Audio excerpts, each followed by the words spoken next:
Hey guys! Eu sempre tive muita dificuldade para guardar a pronúncia das palavras em inglês. Outras mais, outras menos. Nesse vídeo eu fiz uma listinha de 8 daquelas que eu levei uma cara para realmente guardar a pronúncia. Então já vai dando aquele joinha porque esse vídeo tá bom demais da conta. A primeira palavra da lista é invitation, que é convite em inglês. Sabe por que eu confundia e falava invitation? Porque o verbo convidar em inglês é invite. Então, usando essa lógica, eu sempre achava que a palavra invitation era invitation. Seguindo a lógica do verbo, eu achava que a palavra convite seria dessa forma. Mas não sei por que é diferente. Coisas do inglês. A segunda palavra é against. Eu sempre pronunciei against como against e achava que estava super correto. Até pouco tempo atrás, eu tentando falar inglês com meu marido, eu falei a palavra errada, né? Falei against e ele me corrigiu. E o mais engraçado é que eu levei um bom tempo ali tentando guardar a pronúncia correta, against. E foi mais engraçado que eu ficava parecendo igual o Chaves. Como é que é? Como é que eu disse? Fiz isso tantas vezes que eu tava vendo a hora que meu marido ia fazer e ficar tão irritado e fazer igual o professor Girafales. Outra palavra que eu sempre me confundi é recipe. Eu sempre queria dizer recipe, eu dizia recipe na hora de ler, né? Mas não, receita em inglês é recipe. Eu e minha mania de ficar inventando pronúncia por aí. A quarta palavra da lista é police. Eu sempre achei que police em inglês era policy. E é tão estranho até hoje para mim falar police. Eu tenho que me policiar, porque senão ainda sai policy por aí na hora de ler ou mesmo falar inglês. A quinta palavra é coffee. Gente, eu sempre pronunciei a palavra café em inglês como cough. E eu nem sabia que estava errado até ver um vídeo da Karina Fragoso, uma professora de inglês que tem um canal aqui no YouTube, e ela falando que cough era tosse.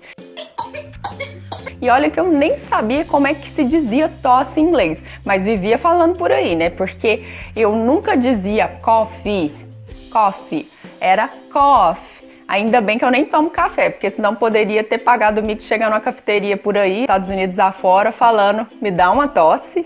A sexta palavra é o verbo choose, que eu sempre confundi com o substantivo escolha, choice. Na hora eu via que era um verbo choose, mas eu pronuncia choice. E até sei por quê, porque eu via muito em filme, né?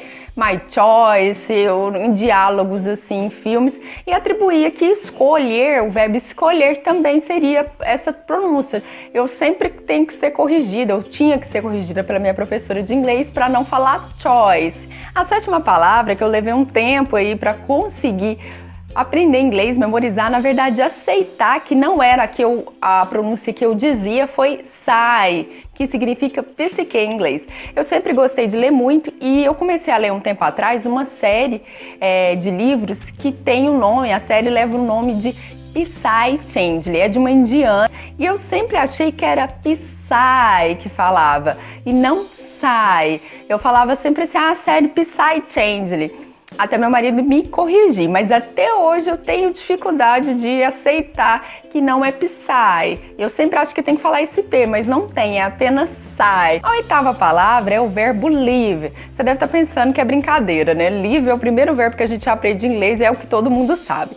Mas até era assim mesmo, até eu descobri que live, essa palavra, né, também pode ser pronunciada de outra forma dependendo do contexto. Por exemplo, vivo, um repórter entra ao vivo aqui na TV, escreve vivo.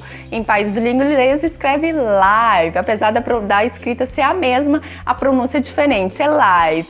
Então acabei me passando a me confundir depois. E aí eu tenho que me policiar para não ficar falando I live in Brazil. Coisas do inglês, tá vendo? Tanto que é difícil, tem que aprender mesmo essas lógicas, essas diferenciações, né? Para poder conseguir realmente falar inglês. Porque aprender inglês nem é tão difícil. O problema é pegar essas nuances, essas diferenças e realmente guardar para na hora de falar, não falar errado. Então, gostou do vídeo? Se gostou, dá aquele joinha. Aproveita e escreve aqui nos comentários, faz sua listinha de palavras, pode ser 8 ou menos, de palavras que você levou um tempão para aprender a pronúncia em inglês. Compartilhe também o vídeo com os amigos, convide eles para conhecer o English Sucks. Redes sociais é English Sucks em todas elas, Instagram, Snapchat, Facebook, me procura por lá. Eu vejo você no próximo vídeo.